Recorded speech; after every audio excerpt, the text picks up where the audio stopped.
Alors voici les photographies des personnes qui étaient présentes pour les sélections de posters. Voilà, donc j'appelle la première lauréate, qui est Madame Lorraine Hamelin, pour son travail sur l'intérêt de la mesure de l'élargissement des sillons corticaux et du ruban cortical dans le diagnostic de la maladie d'Alzheimer débutante.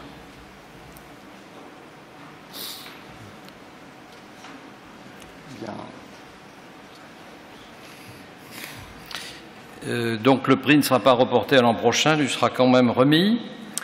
Et j'appelle donc maintenant le deuxième prix, et c'est Madame Aline Zarea de Rouen, de l'équipe de Didier Hannequin, sur étude descriptive de l'épilepsie dans les formes autosomiques dominantes de la maladie d'Alzheimer.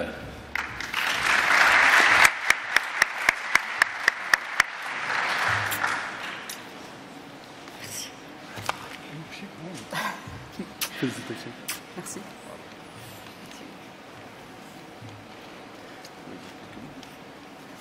Merci beaucoup au jury de me remettre ce prix, et je remercie également le professeur Hannequin et le docteur David Vallon qui m'ont aidé à réaliser cette étude, ainsi que le Centre national de référence des maladies d'Alzheimer du sujet jeune, l'unité INSERM, et tous les neurologues, car c'est une étude nationale, qui m'ont aidé pour ce travail. Merci.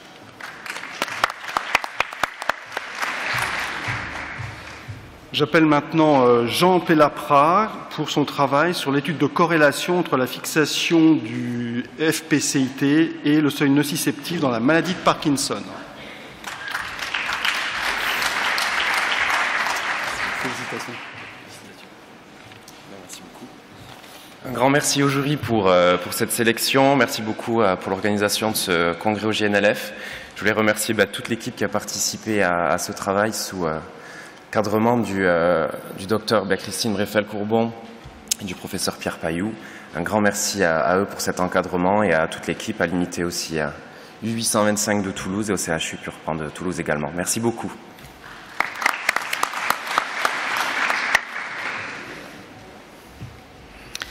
Le quatrième est Monsieur David Grabli de la Salpêtrière, spectre des mouvements anormaux chez les adultes atteints d'ataxie télangiectasie.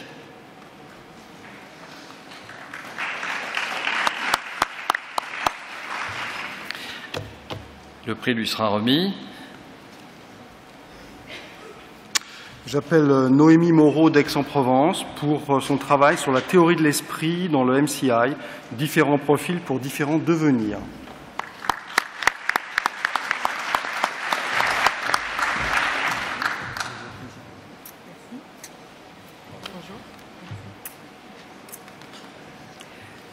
Je remercie les membres du jury et donc toute mon équipe du service de neurologie de l'hôpital d'Aix-en-Provence, et donc mon directeur de thèse, puisque ce travail en fait est mon travail de thèse, donc le docteur François Vialet, et ma co-directrice de thèse Maude Champagne-Lavaux, qui est chercheuse au CNRS au laboratoire Parole et Langage à Aix-en-Provence. Merci beaucoup.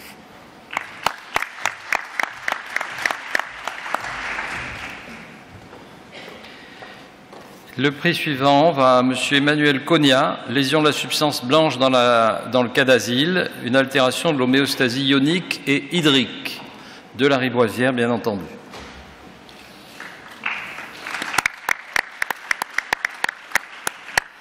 Nos amis parisiens ont rejoint la capitale, et donc le prix leur sera remis, bien sûr. Merci.